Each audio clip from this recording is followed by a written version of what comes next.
Moin moin Leute, und heute zeige ich euch den Turm der Prüfung Hard und wir starten. Ba-ba-dam, bam bam bam bam.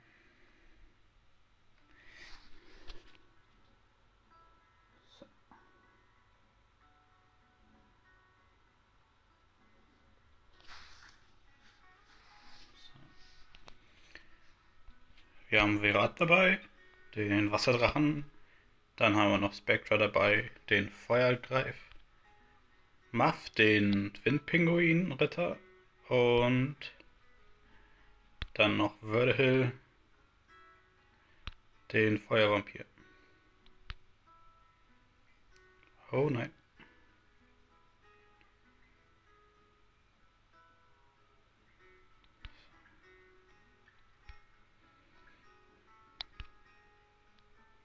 Und natürlich Bella, den Lichtinogami.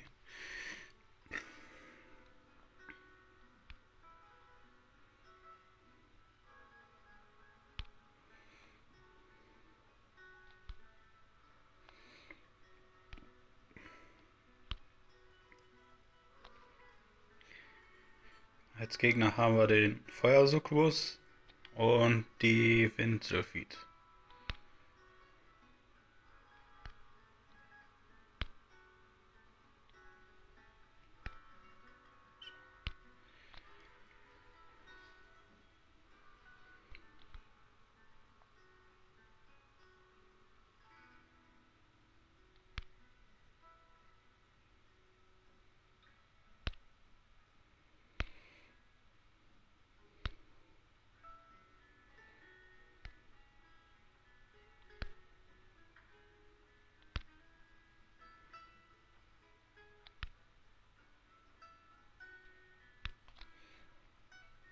Gerade zum Betäuben bzw. zum Einfrieren da und um den Angriffsbalken zu senken. Muff, damit die Skills wieder bereit sind. Und Belladeon zum Heilen, später zum Death Breaken und zum Buff entfernen, wie zum Beispiel hier bei Akasis die Schilder zu entfernen.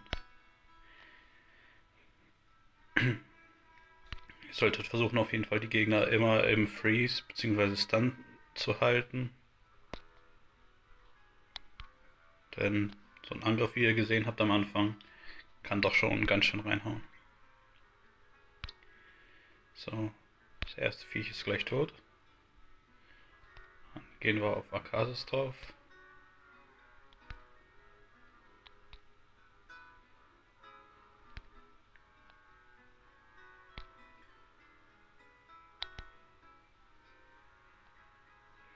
Damit die kein neues Schild aufbaut.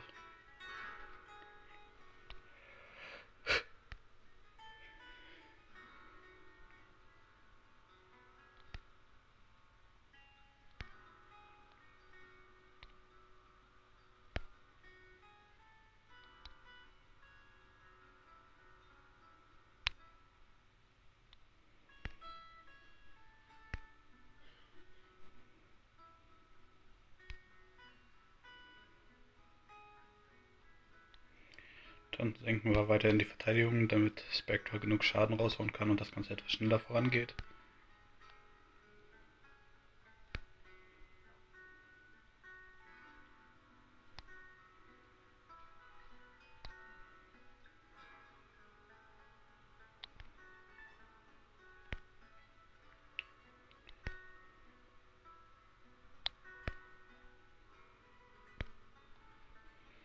Und dank dem neuen Update ist es etwas leichter mit Virat geworden, wenn man ihn hat, da die dritte Fähigkeit nun auch einfrieren kann. So, noch ein Akasis besiegt.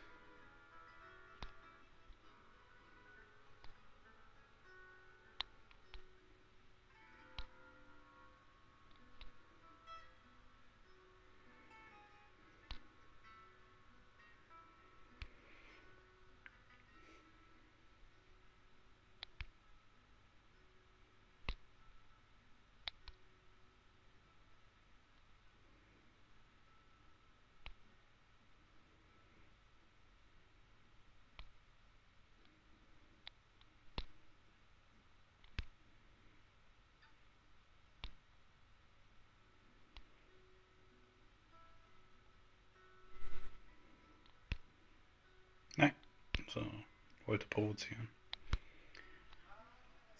Um die Züge zu verhindern.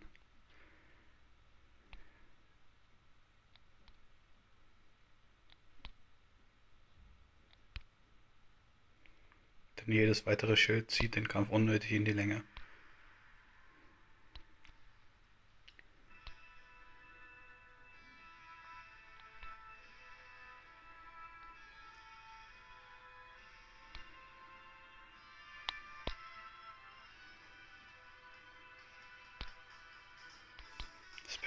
Spectra ist bei mir beispielsweise auf Swift-Ruhen und ich glaube Crit-Rate, hat um die 70 Crit-Rate und 160 oder 170 Crit-Damage und macht da schon einen guten Schaden mit der zweiten Fähigkeit. Alternativ könnt ihr natürlich auch eine Crit-Raten-Rune auf den 4. Slot nehmen, falls ihr nicht auf allen Runen so hohe Substats habt mit Crit-Rate.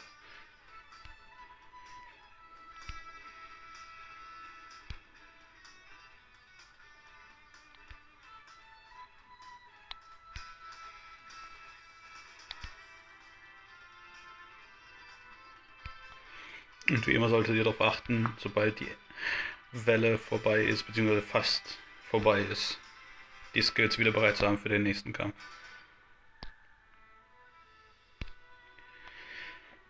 Deswegen sollten wir beim letzten Succubus versuchen, keine weiteren Skills einzusetzen, sondern nur normal anzugreifen.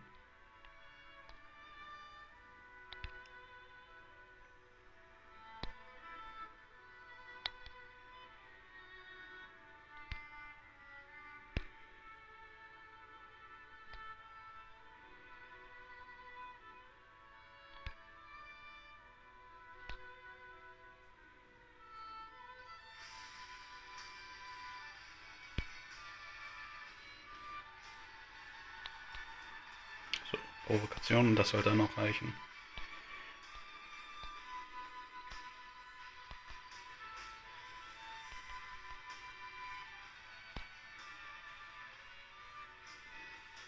So, jetzt können wir gegebenenfalls nochmal mit Spectra angreifen, da der Schadensskill nicht so wichtig ist für den nächsten Zug.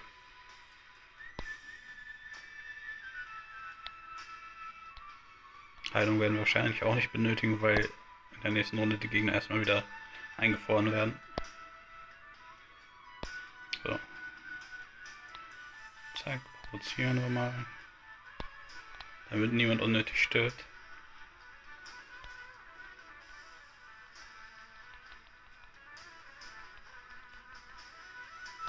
So. Jetzt sind wir bei der zweiten Welle angekommen. Wieder den Angriffsbalken senken und die Geschwindigkeit, wenn möglich. Skills wieder zurücksetzen. So. 3 von 5 eingefroren. Jetzt versuchen wir gleich mit der zweiten Fähigkeit nochmal einzufrieren. Und immer versuchen, die Gegner unter irgendwelchen negativen Effekten zu halten, damit die ihre Fähigkeiten nicht einsetzen oder gegebenenfalls nur den normalen Angriff. Deswegen ist Provokation von Muff auch sehr praktisch und sein normaler Angriff kann auch betäuben, wenn wir Glück haben. Ja, es klappt, wunderbar. So, erstmal auf die linke Walküre. Es ist hilfreich, wenn ihr zuerst die Walküren tötet, damit die keinen von den anderen Viechern wiederbeleben. Weder den Todesritter noch ihre Schwestern.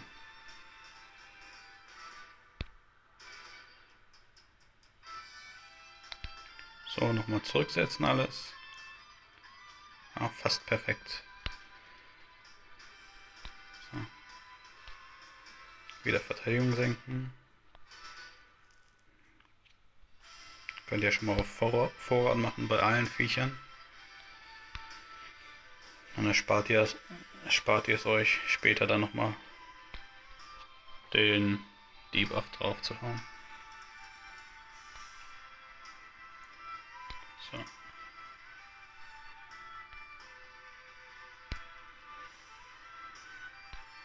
Jetzt geht es weiter mit der zweiten Walküre. Eine ist schon mal besiegt. Ich hoffe, wenn wir gleich beim Boss sind, dass wir viel Glück haben und auch immer den Angriffsbalken des Bosses bzw. der Kristalle wieder senken können, sodass sie keine Züge machen können oder allerhöchstens einen einzigen Zug durchbekommen.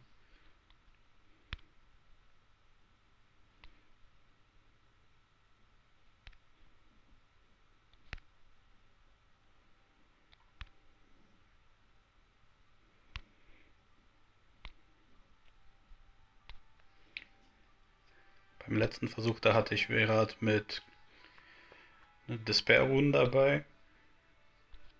Mal schauen, ob es diesmal auch ohne klappt.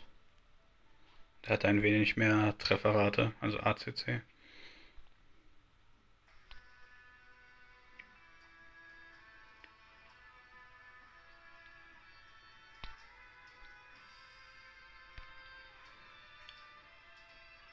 Aber dadurch, dass ich ihn halt auch in der Arena einsetzen will, habe ich ihn auf Gewaltruhen umgeruht. In dieser Welle können wir eigentlich so oft wie möglich die zweite Fähigkeit einsetzen, da sie keine Auswirkungen auf den Bosskampf hat.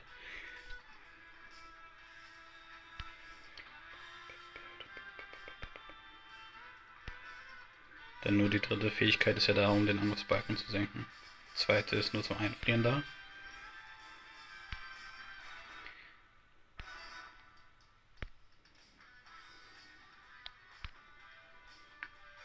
Zack, links und rechts nochmal einfrieren, perfekt. Ah Mist, Verteidigungsdebuff war nicht drauf.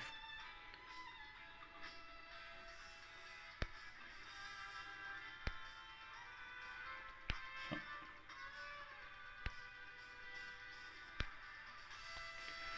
Vielleicht muss ich mal eine Runde mit Bella heilen, damit Spectra sich nicht umbringt, bzw. zu wenig Leben hat für den Boss später.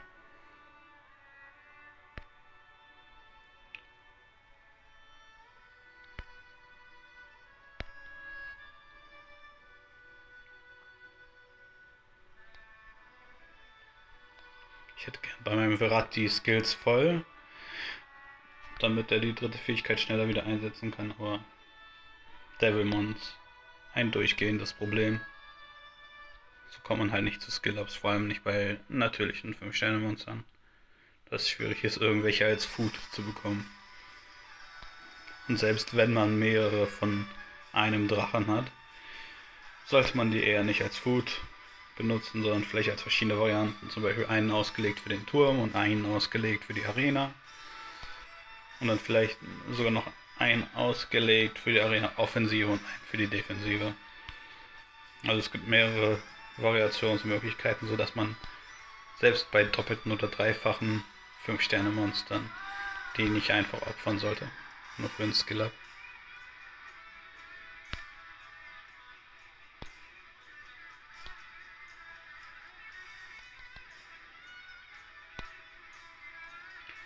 So, jetzt sind wir gleich beim letzten Todesritter und dann sind wir schon beim Boss.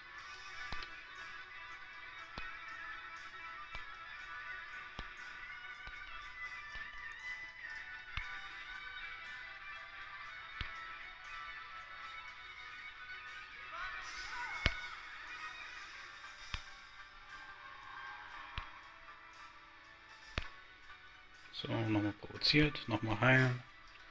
Und jetzt darauf achten, dass man keine weiteren Skills benutzt.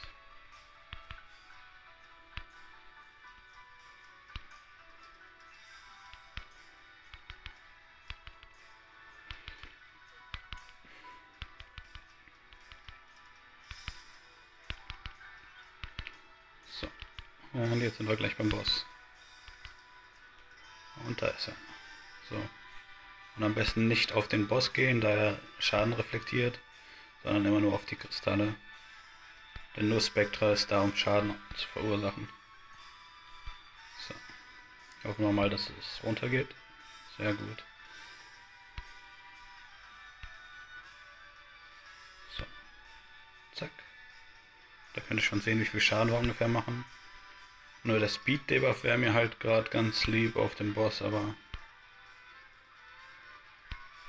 hat leider nicht geklappt. Vielleicht klappt es ja jetzt gleich mit Spectra. Sehr gut. So.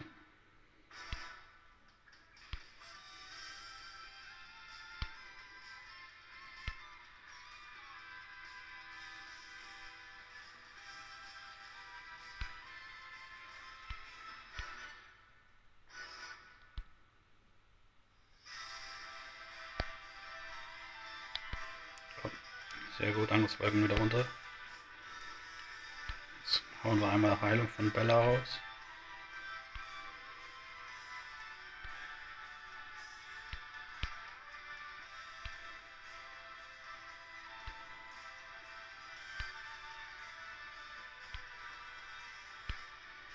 Ja, ich hoffe mal, dass wir es schaffen, den rechten Kristall noch zu leeren.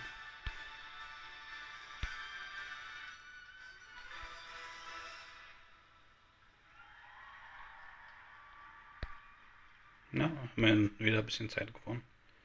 Hoffentlich kriegen wir eine extra Runde. Perfekt. Und zurücksetzen. Super.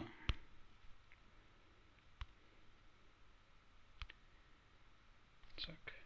Und wieder auf den Boss drauf. Weiterhin nur die Kristalle mit den anderen Monstern angreifen. Wenn man noch jemanden mit Heilungsblockade hätte, könnte man natürlich auch mit den anderen Viechern auf den Boss gehen, da dann die Heilung nicht so gravierend wäre. Aber solange das nicht gegeben ist, können wir das vergessen. So. Sehr gut, im nächsten Zug können wir dann versuchen, wieder die Balken zurückzusetzen.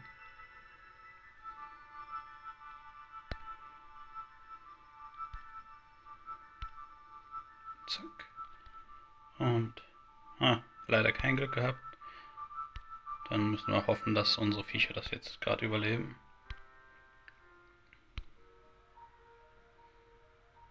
Ja, sehr gut.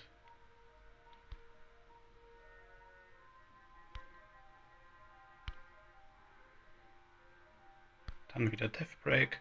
Hat auch nicht geklappt, trotz 100 ACC. So ist das nun manchmal. Angriffsbalken gesenkt. Heilung. Komm, extra Runde, schade. Möglichkeiten wieder bereit machen. Death Break. Oje, was hätte ins Auge gehen können?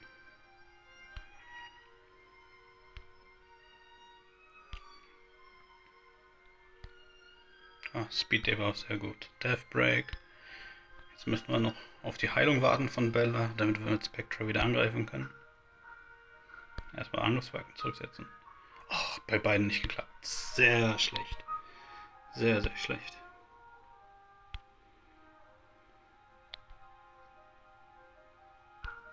Kommen ein paar extra Runden. Nein, leider nicht. Ging auch wieder nicht zurück. Oh, das könnte das Ende für uns sein. Oh, sehr gut, ein paar extra Runden. Jetzt haben wir noch eine Chance. Komm. Nein, erstmal nicht angreifen, sonst könnte Spectre sterben.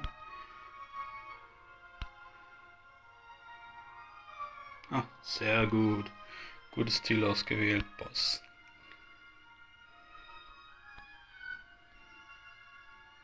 Oh, wieder nicht geklappt. Das kann auch nicht sein.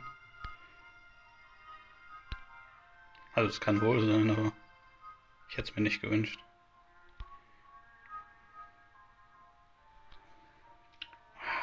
Lieber nicht angreifen. Könnte nach hinten losgehen. Voll heilen und wieder kein Risiko eingehen. Den Speed Debuff sparen wir uns jetzt. Dann, wenn er sich gleich die Buffs wieder entfernt, dann brauchen wir die wieder. So. Death Break wieder nicht durch. Heilen wir uns mit seiner Provokation. Speed Debuff ist drauf. Super. Hoffentlich kommt jetzt gleich der Death Break. Sehr gut. Jetzt kann man wieder angreifen.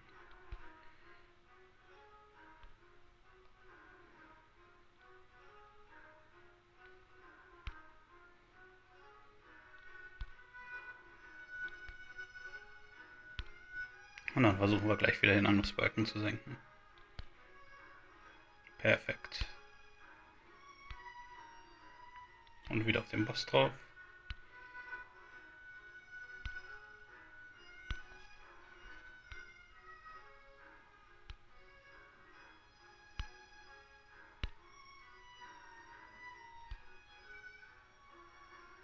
Und Angriffsbalken wieder senken. Perfekt.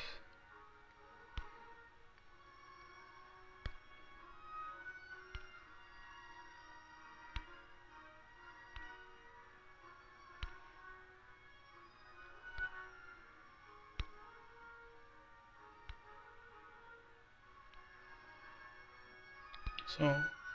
Skills wieder bereit machen. Speed Buff. Auf den Boss drauf. Sehr gut. Wieder voll heilen. Extra Runde bitte. Sehr gut. Perfekt. Und ja, optimal.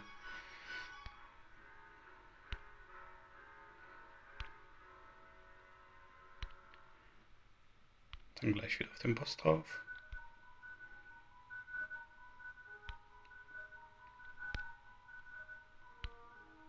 Schade, kein kritischer Treffer, aber man kann halt nicht immer kritische Treffer haben.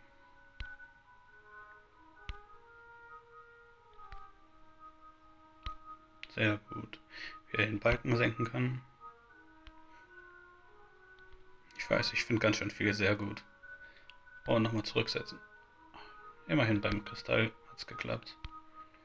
Jetzt müssen wir nur darauf achten, dass Spectra oder ein anderes Monster den nächsten Angriff überlebt. Denn der Boss wird bald wieder dran kommen.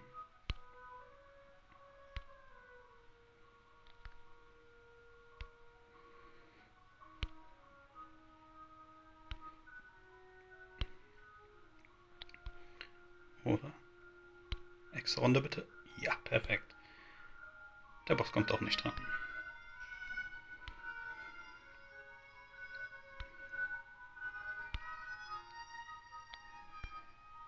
Angriffsbalken wieder senken.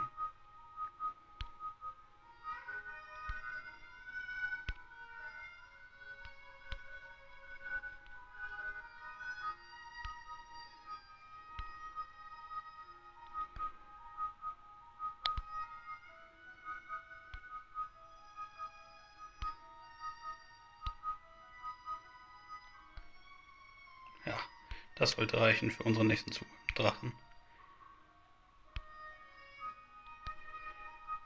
Perfekt, alles wieder gesenkt. So muss es laufen. Wenn es gut läuft. So, jetzt dürfen wir noch 2 kritische Treffer oder 3 Angriffe mit Spectra brauchen, dann haben wir den Boss besiegt.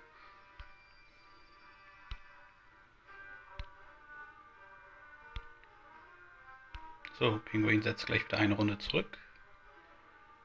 Dann dürfte ich mit Spectra wieder angreifen können. Sehr gut. Extra Runde bitte. Ah, nicht ganz.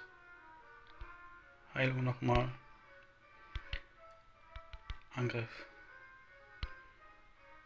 Ja, und bitte zurücksetzen. Perfekt. So. Im nächsten Zug oder im übernächsten Zug wird dann der Boss fallen. Wenn nicht irgendwelche Sachen dazwischen kommen. Aber es sieht ganz gut aus. So. Ja. Dann ist er in der nächsten Runde, wenn Spectra angreift, besiegt.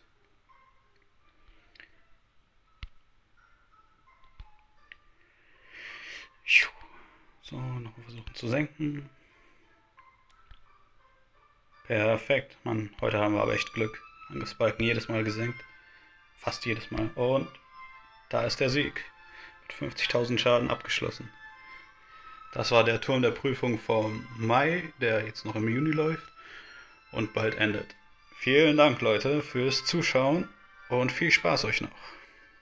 Ich kann euch gerne nochmal die Runen zeigen. Und das mache ich auch kurz. So, zack. Einmal Verazon. Sklaps bräuchte er noch. Dann Wörderhills Runen. Spectras Runen. Muffs Runen. Und Bellas Runen. So, das war's. Viel Spaß euch noch und auf Wiedersehen. Bis zum nächsten Mal. Bis dann. Ciao.